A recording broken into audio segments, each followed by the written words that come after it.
Rusijos generolai šiuo metu panikuoja, nes pastaruosius 6 mėnesius jie sakė Putinui, kad Rusija daro pažangą Ukrainoje, ypač Zaporižės regione. Na, prieš 2 dienas Ukraina paneigė tą melą pačiu žeminančiu būdu.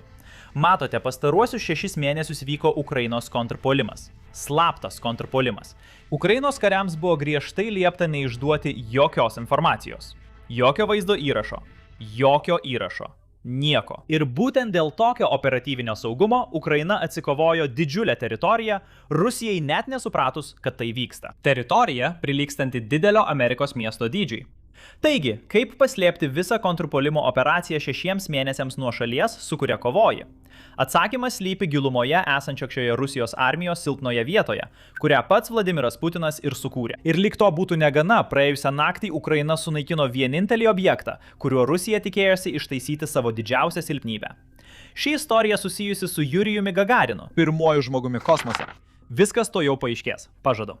Taigi pasigilinkime į visą tai, įskaitant ir didįjį kontrpuolimą. Bet prieš tai noriu jums parodyti trumpą įrašą iš fronto linijos, nes jis atskleidžia kai ką apie rusų psichologiją, kuo Ukraina ir pasinaudojo. Taigi, paklausykite. Gerai, štai įrašas. Šiame įraše matote 2 Ukrainos karius sulaikančius 2 Rusijos karius, kurie jau pasidarė. Spėju, kad jie juos veda į saugią vietą arba kažkur, kur jie bus užregistruoti. Sėli. Štai čia jie atsisėda. Spėju, kad jie pavargę. Ir noriu, kad jūs išgirstumėte šį pokalbį, nes jis tiksliai parodo, kas kovoja už Rusiją ir kodėl jie kovoja. Kai kuriems iš jų vos 18 metų. Kiek tau metų? 18. Velnas, broli, kodėl po velnių tu čia atėjai? Pasilik cigaretės, pasilik žiebtuvėlį savo. Gerai, nebijok, nieko neatsitiks, pasilik viską. Cigaretės pasilik savo, skystį pasilik savo. Gaila jam. Viskas gerai, Sonia, nebijok. Ar turite kokių nors dokumentų? Ne, nieko. Koks jūsų laipsnis? Eilinis, paprastas eilinis. Tai akivaizdu. Ar jau seniai esate pagal sutartį? Apie pusę metų. Velnies, dėl pinigų, pinigai. Užsirašiau būdamas kalėjime. Ko velnio? Dėl pinigų? Pinigai, laisvė. Dabar, kai jie baigė pokalbį ir pertrauką, jie vėl eina link, spėju, Ukrainos pozicijos. Ir netrukus galite išgirsti artėjantį droną. Tai nėra Ukrainos dronas. Tai rusiškas dronas, tyčia taikantis į pasiduodančius rusų karius. Tiesiog beprotiška.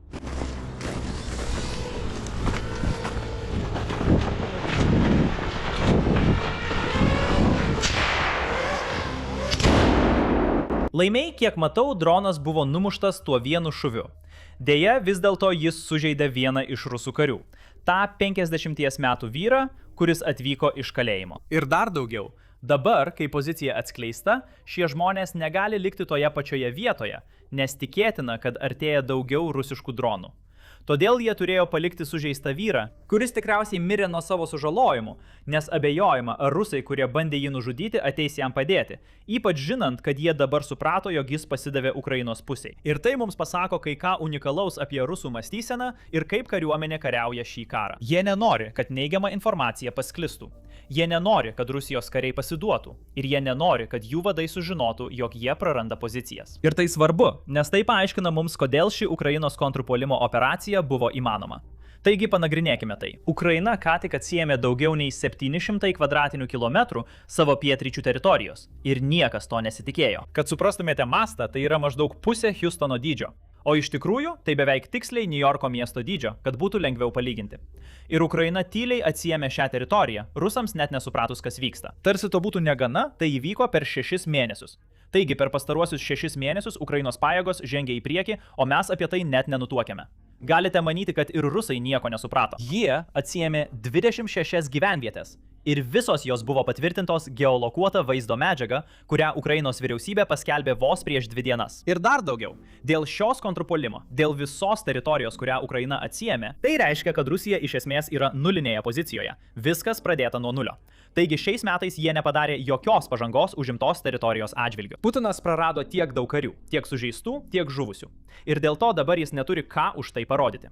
Dabar mes iš tikrųjų turime šiek tiek detalių. Ši kontrpuolimo operacija prasidėjo sausio 29 dieną. Taigi metų pradžioje ir vos po 3 dienų po to Starlink iš tikrųjų suteikė galimybę ukrainiečiams naudotis terminalu, jie galėjo prisijungti prie palydovų, bet rusai to padaryti negalėjo. Ir mes apie tai jau esame kalbėję. Elonas Muskas tai padarė naudodamas patvirtintų terminalų sąrašo sistemą, kuriame Ukrainos terminalai buvo iš anksto patvirtinti, o rusų ne. Ir dėl to rusiški dronai negalėjo tinkamai skraidyti, kariuomenė negalėjo orientuotis, o Ukrainos tankai visiškai tuo pasinaudojo ir tiesiog judėjo į priekį. Tai yra didžiausi Ukrainos laimėjimai nuo 2023 metų. Ir tai buvo tyčia laikoma paslaptyje. Čia ekrane galite tiksliai matyti, apie kokį plotą kalbame ir kur tiksliai jis yra. Pilkoji zona yra pilkoji zona, tai reiškia, kad niekas jos nekontroliuoja. Abi pusės dėl jos kovoja.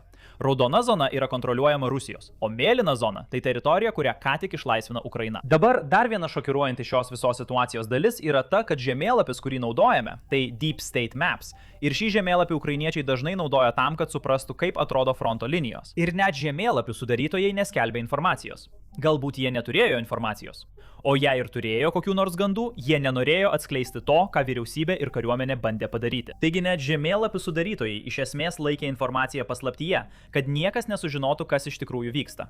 Dabar, tiesiog palyginimui su rusišku žemėlapiu, galite pamatyti, koks didelis skirtumas. Štai, pažiūrėkite. Dabar mes galime iš tikrųjų palyginti rusišką žemėlapį su ukrainietišku žemėlapiu ir pamatyti, koks didelis skirtumas. Abu žemėlapiai rodo, kiek teritorijos Rusija, jų manimu, kontroliuoja ir kiek iš tikrųjų. Jūsų ekrane matote abu žemėlapius. Jie apima maždaug tą pačią teritoriją, tačiau rusiškame žemėlapyje matote, kiek arčiau Rusijos pajėgos yra prie Harvivkos miesto. O ukrainietiškame žemėlapyje, kuris, žinoma, jau yra geolokuotas ir patvirtintas kitų šaltinių, matyti, kad rusai vis dar yra gana toli ir iš tikrųjų yra stumiami atgal.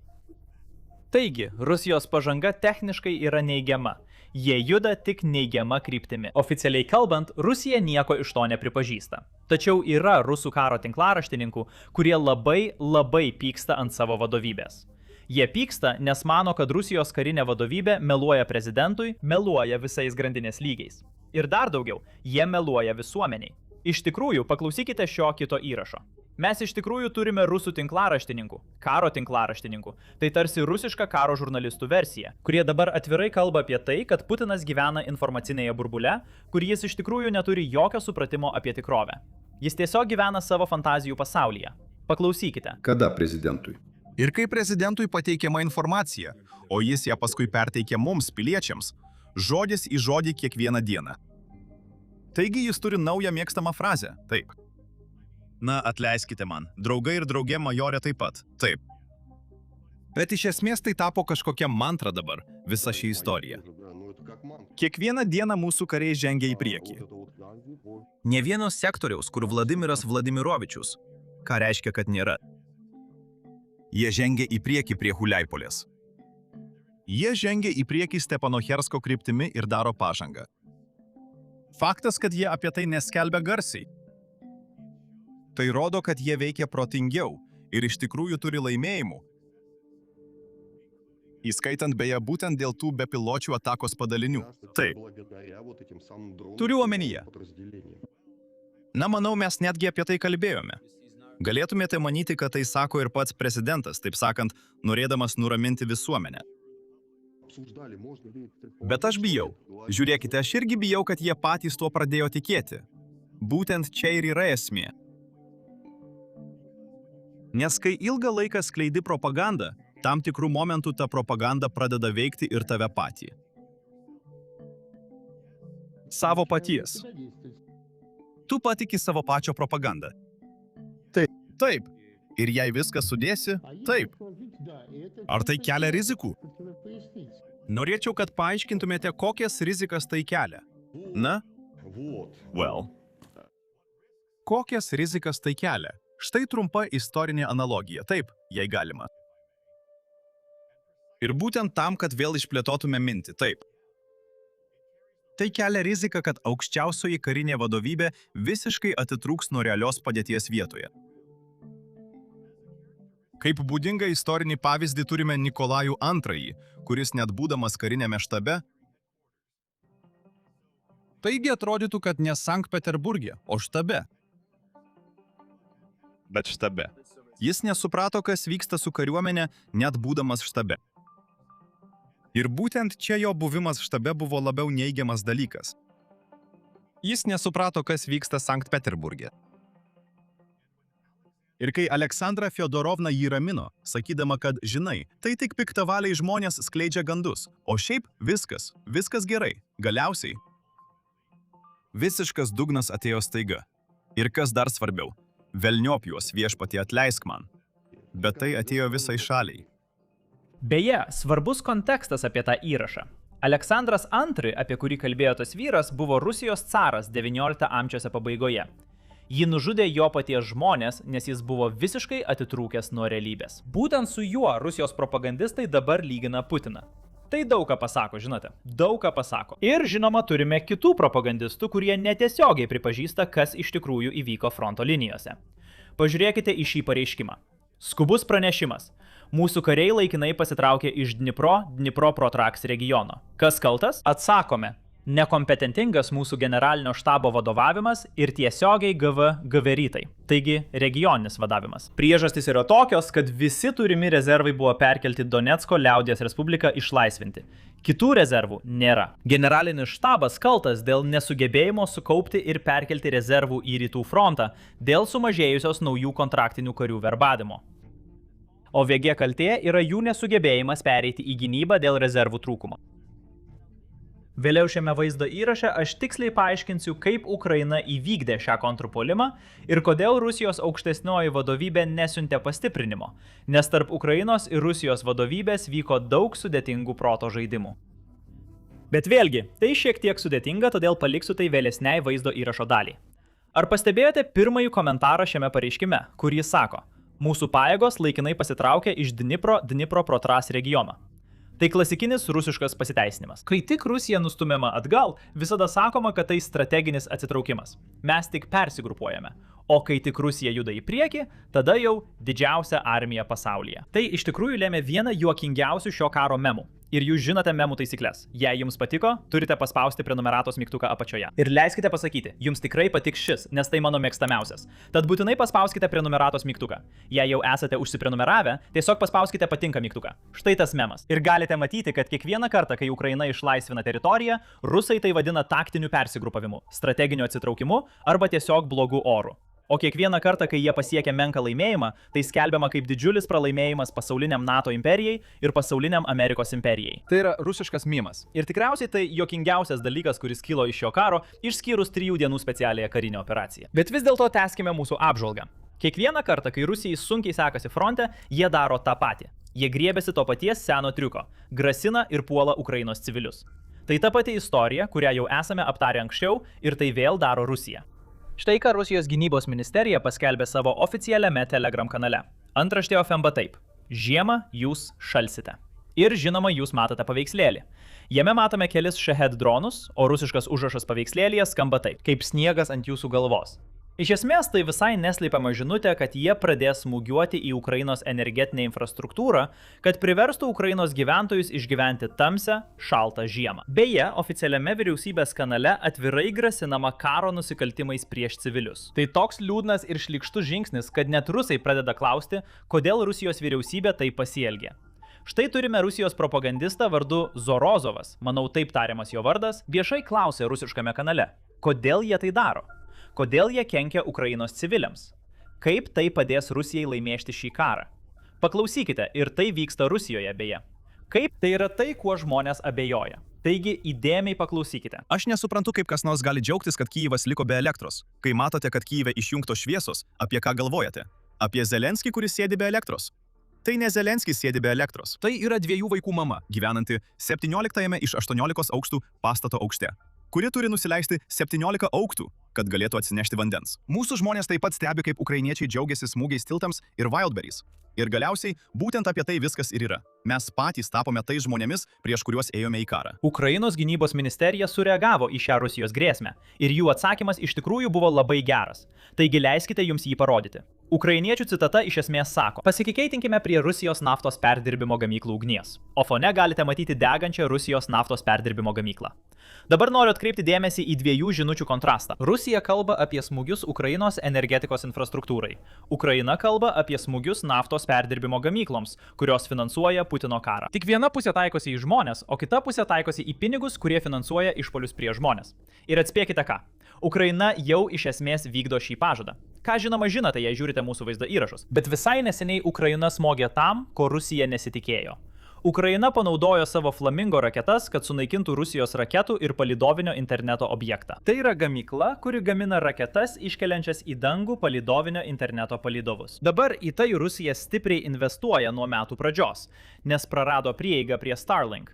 O Rusijos planas iš esmės buvo atkurti savo Starlink, kad galėtų tęsti šį karą. Ir tai iš tikrųjų tam tikra prasme susiję su kontrpuolimu, apie kurį kalbėjome vaizdo įrašo pradžioje. Esu tikras, kad kai kurie iš jūsų klausia, kaip įmanoma, kad Ukraina galėjo 6 mėnesius judėti į priekį, o Rusija to net nepastebėjo. Na, atsakymas priklauso nuo kelių veiksnių. Tačiau svarbiausias iš jų yra Rusijos nekompetencija ir melas, kuris vyksta Rusijos vadovybės grandinėje. Taigi pažiūrėkime detaliau, ką tai tiksliai reiškia. Matote tą žemėlapį savo ekrane? Šis žemėlapis tiksliai žymi, ką kontroliuoja Rusija ir iš kur buvo skelbiami rusiškos propagandos vaizdo įrašai. Taigi, visi tie ženklai, kuriuos matote žemėlapyje, tai yra geografiškai nustatytos vietos. Iš esmės tai vietos, iš kurių Rusijos kariai kelia vaizdo įrašus mojuodami savo trispalvę vėliavą. Iš esmės teigdami, kad štai ši teritorija yra Rusijos kontroliuojama, nors iš tikrųjų ji nėra Rusijos valdžioje. Vien dėl to, kad 2 kariai iškelia Rusijos vėliavą, dar nereiškia, kad tai Rusijos teritorija. Ir atspėkite ką. Tokie dalykai iš tikrųjų labai neigiamai veikia Rusijos strategiją. Nes žinote ką? Kai tas vaizdo įrašas įrašomas, jis greitai perduodamas aukštesniai vadovybei. Ir visi, kurie yra aukščiau šio regiono vadovų, visi generolai ir vadai, kurie vadovauja šiam karui, sprendžia, kur reikia išteklių ir kur tie ištekliai turi būti paskirstyti. Tie generolai pradeda priimti sprendimus, manydami, kad Rusija jau kontroliuoja tą teritoriją. Kai iš tikrųjų tai yra 2 vaikinai, kurie iškelia vėliavą. Ir vos tik jie nufilmuoja tą vaizdo įrašą, jie eina slėptis į rūsį. Jie iš tikrųjų nieko nekontroliuoja. Taigi, kai ukrainiečiai iš tikrųjų ateina ir susidoroja su tais 2 vyrukais, atspėkite, kas nutinka. To regiono vadovas iš tikrųjų nepraneša apie tų 2 rusų karių žūtį ar suėmimą savo vadovybei. Ir tai reiškia, kad jis negauna rezervų ir pastiprinimo, kurio jam reikia, kad sustabdytų Ukrainos puolimą. Nes jo galvoje nėra jokios paskatos pranešti blogas naujienas. Kodėl jis tai darytų? Blogos naujienos tik užtraukia bausmę. Tai istorija, kuri Rusijos kariuomenėje tęsiasi dar nuo Stalino laikų. Žinote, žmonės nepraneždavo Stalinui blogų naujienų, nes už tai nebūdavo apdovanojami. Iš tikrųjų, už tai būdavo baudžiama.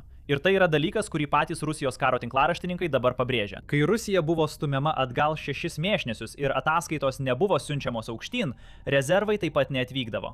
Tai buvo todėl, kad visi manė, tai iš tikrųjų nevyksta. O jei ir vyksta, kažkas man apie tai praneš. Žinote, taip galvoja žmogus, kuris vadovauja karui arba kuris valdo savo regioną iš Maskvos ar kažkur toliau nuo fronto linijos. Jis mano, gausiu informaciją, kai kažkas tikrai įvyks. Tačiau kažkas nepasiekdavo aukštesnės vadovybės. Ir svarbiausia, ukrainiečiai patys beveik neskelbdavo jokios informacijos. Tiesa, jei jie užima gyvenvietę, jie nekuria vaizdo įrašo ir jo neskelbia. Nes Ukraina greitai suprato Rusijos sistemos, Rusijos strategijos, Rusijos kariuomenės veikimo trūkumus. Taigi jie išvalo gyvenvietę ir pasirūpina, kad niekas nieko neskelbtų. Jie užtikrina, kad jokia informacija neišeitų į viešumą. Nesvarbu, kiek mes užimtume. Taip yra todėl, kad jei Ukraina viešai paskelbė apie gyvenvietės užėmimą, tarkime po 2 dienų ar 2 savaičių, jie paskelbė apie kitos užėmimą ar atsikovojimą. Tada dar kitos. Rusija pradės matyti dėsningumus. Ir net jei Rusija negauna informacijos per savo šaltinius, jie matys, ką ukrainiečiai skelbia ir pradės veikti arba perskirstyti išteklius ir karius pagal tai. Taigi, kai Stalinas žlugo, Ukraina pamatė savo galimybę ir pradėjo vykdyti šią kontrpuolimą su pajėgomis, su tankais, banga po bangos. Kiekvieną savaitę užimdami vis daugiau teritorijos ir laikydami tai paslaptyje. Dabar noriu pasidalinti įdomią istoriją, nes buvo žmonių, kurie suprato, kas vyksta. Ir tai buvo nepaisant to, kad oficialios informacijos nebuvo skelbiama. Ir vienintelis vaikinas, kurį radau ir kuris suprato, kas vyksta, buvo šis, 20-metis analitikas. Jam tik 20 metų. Jis iš Prancūzijos. Jis labai atidžiai stebi šį karą. Jo vardas Klemensas Molingas. Ir štai kaip jis tai suprato. Ir tai tikrai beprotiška. Kai Rusija šaudo artilerijos sviedinius, jie sukuria sprogimo kraterius, tiesa? Ir pasirodo, tuos sprogimo kraterius galima sekti pagal nuotraukas, palydovinius vaizdus, arba galbūt yra kažkoks kitas internetinis šaltinis, kuriame tai galima padaryti. Ir jei tu stebėtum šiuos kraterius savaitę po savaitės, būtum matęs, kaip rusiškų kraterių linija iš tikrųjų slenka atgal. Ir tu tarsi turi daryti prielaidą, kad tai vyksta todėl, kad Rusijos kariai yra stumiami atgal. Ir tai reiškia, kad Ukraina daro pažangą. Ir jis tai suprato. Ir jis apie tai rašė Twitter jau kurį laiką, jau kelis mėnesius, net prieš mums gaunant bet kokią oficialią informaciją. Taigi tai tikrai kažkas neįtikėtina. Tai tikrai įdomu ir noriu tuo pasidalyti su visais. Jei nesekate jo Twitter, jei naudojatės Twitter, būtinai pradėkite jį sekti. Jam tik 20 metų. Argi tai neįtikėtina? Taigi, apibendrinant, tylėjimas pasiteisino. Rusija pati įkliuvo į savo sistemą. O dabar Rusijos tinklaraštininkai puola savo karinę vadovybę dėl to, kad melavo Putinui, kad melavo visuomeniai ir galbūt net meluoja patys savo. Juk žinote, kaip kartais tiek daug meluoji, kad pats pradedi tuo tikėti. Tikrai manau, kad taip vyksta su Rusijos vadais. Paklausykite šio įrašo. Todėl, draugė vade, baik kalbėti nesąmonės. Baik. Tai yra mūsų didžiojo gyvenimo kaina. Gyvenimas yra brangiausias dalykas žemėje. O šitie 3 dienos Kursko regione. 3 dienos ir skrisime į Kijevą bei jį sutriuškinsime. Medvečiukas. Nesąmonės. Pavogė pinigus. Susikišo į kišenę. Štai taip, vyrai. Viskas yra nesąmonės. Negerbent priešo į mūšį eiti neįmanoma. Šoigu, kas po velnių? Jis pasakojo prezidentui apie armiją gegužės 9-ąją. Kur mes dabar? Kur yra Šoigu? Viskas buvo pavogta. Viskas buvo parduota. O šitie niekšai paprasčiausiai pavogė milijardus už bepiločius orlaivius, už šiuos dronus. Jie nori, kad visi mes mirtume. Visa tai mūsų grąžina prie tos įstaigos, kurią paminėjau vaizdo įrašo pradžioje. Rusijos atsakas į Starlink. Ta, kurią ką tik sunaikino Ukraina. Ir atvirai kalbant, tai iš tikrųjų buvo gana svarbi Rusijos kosmoso programos dalis. Per naktį Ukrainos vietinės gamybos Flamingo raketos pasiekė Rusijos aviacijos ir kosmoso pramonės centrą Samarą. 1000 km nuo Ukrainos kontroliuojamos teritorijos smogė RCC Progress raketų gamyklai. Vienai svarbiausių įstaigų visoje Rusijos kosmoso pramonėje. Pagrindinė ir istorinė įstaiga, veikianti daugiau nei 60 mečius, netgi gaminusi raketas, kurios iškėlė Jurijų Gagariną į kosmosą, tai buvo pirmasis žmogus kosmose. Šis kompleksas išliko Rusijos raketų gamybos centru, dabar gaminantis Sojuz raketų nešėjų šeimą. Ukrainos susidomėjimas šia vieta yra nukreiptas į Maskvos neseniai paleistų Rosat žemutųjų Žemės orbitos palydovų sunaikinimą. Putino atsakas Starlink, kuris visiškai priklauso nuo šiame komplekse gaminamų Sojuz paleidimų. Žinoma, net ir turint tai, Rusija negalėjo pakeisti Starlink. Nežinau, ar kuri nors įmonė galėtų tai padaryti. Starlink jau turi apie 10 000 palydovų orbitoje, kas yra tiesiog beprotiška. Rusijos planas buvo galbūt iškelti 50 ar 100 palydovų į kosmosą ir sutelkti juos į Ukrainą, kad galėtų gauti informaciją tik apie fronto linijas ir galėtų naudotis savo naujuoju internetu fronto linijose. Dabar aš nesu tikras, ar techniškai tai buvo įmanoma ar ne, bet esu tikras, kad Rusijos mokslininkai žino, ką daro. Iš tikrųjų, apie šį dalyką daug nežinau. Tačiau dabar atrodo, kad koks bebūtų Putino planas, jis neveiks. Nes jie neturi raketų, kurios galėtų iškelti palydovą į kosmosą. Ir abejoju, ar Elonas Muskas nori padėti Rusijai. Nepaisant visko, ką matome, kaip jis neleidžia Ukrainai smogti Rusijos teritorijoje naudodamas Starlink ir panašiai. Manau, kad pagal sankcijas jis negali gabenti rusiško palydovo amerikietišką raketą. Ir mums pasisekė, kad SpaceX yra amerikiečių įmonė. Žinote, labiausiai šokiruojanti šios istorijos dalis yra ta, kad Ukraina ką tik surengė didžiausią kontrpuolimą nuo 2023 metų. Iš esmės buvo sunaikinti visi Rusijos šiemet pasiekti laimėjimai, nors žuvo 100 000 karių. Tačiau ne viena pagrindinė žiniasklaidos priemonė apie tai iš tikrųjų nepraneša. Nesvarbu, iš kurios pusės bežiūrėsi. The New York Times apie šias naujienas nepraneša, bent jau kol kas. The Wall Street Journal taip pat apie tai nepraneša. Ir žinoma, turime kitą pusę. Turime Rusijos propagandos mašiną, kuri kasmet išleidžia milijardus dolerių tam, kad skleistų melus, kuriais Putinas nori, kad visi tikėtų. Būtent dėl to mes ir darome tai, ką darome. Atskleidžiame tiesą apie ukrainiečių drąsą ir kovojame su Rusijos propaganda. Prisipažinsiu, mes neturime milijardų dolerių kaip Vladimiras Putinas, bet turime jūs. Neseniai pradėjome Basics Insider. Tai būdas jums mus paremti ir gauti papildomą turinį mainais. Jūs galite tapti nariu jau dabar, paspaudę prisijungimo mygtuką žemiau arba apsilankę basicsinsider.com. Dabar leiskite papasakoti, ką gaunate tapę nariu, nes tai nėra tik labdara. Jei tapsite nariu, gausite išskirtinius vaizdo įrašus, kuriuos keliame kiekvieną dieną ir kurie nepasirodo čia YouTube platformoje. Mes daug giliau nagrinėjame aptariamas istorijas, daugiau laiko skiriame detalėms, kurios netelpa į tuos vaizdo įrašus. Ir žinoma, svarbiausia, kviečiame patyrusius karo veteranus, tokius kaip Čekas Faras, analizuoti vaizdo medžiagą iš fronto linijos, paaiškinti, kas iš tikrųjų vyksta ir atskirti faktus nuo propagandos. Tai iš tikrųjų yra mūsų necenzuruota išplėstinė informacija tiems, kurie nori suprasti šiuos konfliktus giliau nei antraštės. Ir žinoma, būsiu atviras, jūsų narystė mums labai padeda. Realybė tokia, kad YouTube algoritmas nuolat keičiasi. Reklamų pajamos vieną dieną kyla, kitą krenta. Šią savaitę vaizdo įrašai yra rekomenduojami, o kitą savaitę gali būti nerekomenduojami dėl kažko, ką pasakėme. Štai kodėl narių bendruomenės kūrimas leidžia, kad galime ir toliau kurti nepriklausomą turinį, visiškai nepriklausydami nuo visagalio algoritmo. Taigi, jei norite gilesnės analizės ir tuo pačiu padėti mums tęsti šį darbą, jūs galite tapti nariu paspaudę prisijungimo mygtuką žemiau arba apsilankę Basics Insider. Būtų malonu jūs matyti mūsų bendruomenėje. O svarbiausia, štai ištrauka iš mūsų išskirtinio vaizdo įrašo, kuriame Čakas Faras atlieka savo įprastą analizę. Paklausykite. Tai yra roboto kulkosvaidžiai. Oho, gerai. Taip, aš negalėjau. Taip, tiek daug visko čia pirmą kartą. Oho, žmogau, koks nusivylimas. Jau galvoju. Gerai, jie turi M2 50 kalibro kulkosvaidžius, kurių dizainas iš tikrųjų yra daugiau nei 100 metų senumo. Dizainui jau daugiau nei 100 metų. Jungtinės valstijos nieko nepakeitė. Jie gavo naujus vamzdžio gaubtus, bet šio ginklo vidus liko toks pat. 50 kalibro reiškia, kad jis šaudo kulką, kurios skersmuo yra 0,5 colio. Jis gali šauti per 1000 jardų. Na, nežinau, ką šie vaikinai uždės, bet jei turi 2M250 kalibro kulkosvaidžius, gali sugriauti pastatą. Taigi matai visus šios dūmus kylančius čia. Tai nuo kulkų draskomų plytų sienų, kurios tikriausiai perskros abi namo pusės. Gerai, dar kartą. Tai yra 50 kalibro ugnis. Ir jūs gaunate, žinote, taip pat gaunate vaizdo įrašą iš drono, kuris kybo lauke. Ir Adamai, dabar didelė karo dalis vyksta tokiuose mažuose ūkio pastatuose kaip šis, nes rusai nebegali vykdyti, žinote, didelio masto sausumos manevrų operacijų. Jie negali, nes Ukraina į orą paleidžia 15 000 dronų per dieną. Taigi jie siunčia 3 kvailelius į, žinote, šliaužti per laukus naktį, o dieną jie slepiasi šiuose pastatuose. Ir aš juos vadinu pėstaisiais, o ne kareiviais, nes vaikinai šiame pastate. Jų mokymai buvo tokie, kad mama juos nuvedė į verbavimo biurą. Jis negali išeiti, jie pasodina jį į autobusą, po 2 savaičių jis jau Ukrainoje. Taip, ir maždaug po 10 dienų nuo atvykimo į Ukrainą jis jau kovoja.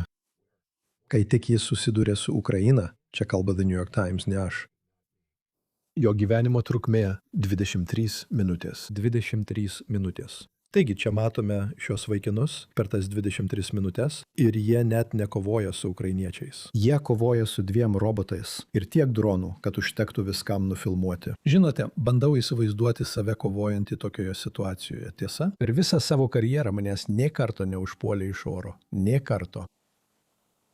Bet šie vaikinai taip pat yra, žinote. Taigi galite matyti, pažiūrėkite į sunaikinimo mastą ten. Tai visas mūro dulkės, tokios pilkos dūmai. Ir pažiūrėkite, kas liko žinote, kas liko iš tų pastatų. Taigi tikriausiai nematėme babos jėgos, nors jie dažnai neveikia dienos metu. Bet, žinote, kartais veikia. Ir akivaizdu, kad tai kažkokia didesnė sprogimo žala, kuri sugriovė pastatą. Dabar, tikėkite ar ne, tie žmonės galėjo išgyventi, nes dauguma šių vietų turi rūsius, tiesa? Taigi šie žmonės galėjo iš tikrųjų visą tai išgyventi. Bet mes pasiliksime barščius. Taip. Taip, jiems tikrai šiek tiek dulkių pateko į sriubą. Gerai. Tai yra bepilotis dronas. Jis gabena kai kurios civilius į saugią vietą. Taip, yra daug vietų mūšio lauke ant nulio linijos ir daug pažeidžiamų miestų, kurie yra, žinote, kontaktinėje zonoje, kur žmonės tiesiog nenorėjo išvykti. Ir žinote, mes galime čia sėdėti ir klausti, na, kodėl jie neišvyksta? Gerai, štai rusiškas dronas. Ir žinoma, žinote, jie pažymėjo raudonąjį kryžių ant šios transporto priemonės. Bet, žinote, nesu tikras. Vėliau mes tai pamatysime.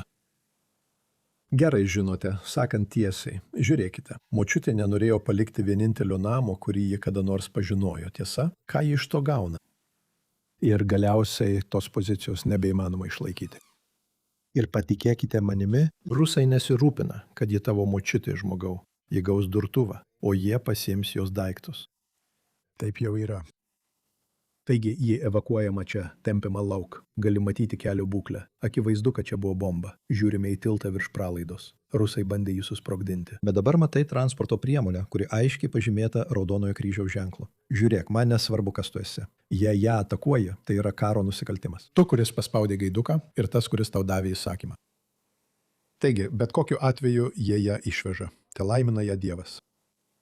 Bet žinai, daugelis žmonių tiesiog norės likti savo namuose. Kaip žinai, vėlgi, štai jie vėl puola Raudonąjį kryžių. Bet stebėtina, šie žmonės buvo išgelbėti. Bet tai vyksta kiekvieną dieną. Turiu dešimtis nuotraukų su susprogdintomis Ukrainos greitosios pagalbos mašinomis Chersone. Jie siunčia dronus per Dnipro upę. Jie suranda civilį, jie bando jį nužudyti. IR. Žinai, tada jie laukia, kol atvyks greitoji ir jie smogia greitajai. Tikiuosi, kad numetei to vaikino šautuvą. Štai ko tau reikia. Bet kokiu atveju jie ją ištraukia. Ir, žinai, šiame kare yra geri ir blogi vaikinai, Adamai, o blogi yra rusai. Na, mes tai stebėjome. Tu tikriausiai turi daug įžvalgų apie šitą. Tai komanda, kuri eina ir suspradina poziciją su daugybė trotilo. Taip, tai tiesioginė prasme kovinis sprogdinimas. Žinai, jie eina į miestą. Miesto mūšio zoną, arba, žinai, į vidų, ką mes vadiname CQB, tai yra artima kova uždarose erdvėse. Atrodo, kad tai akivaizdžiai šiek tiek anksčiau. Štai matosi šerkšnas. Jei norite pažiūrėti likusią šio vaizdo įrašo dalį ir daugiau panašių vaizdo įrašų, galite apsilankyti Basics Insider arba paspausti prisijungimo mygtuką žemiau.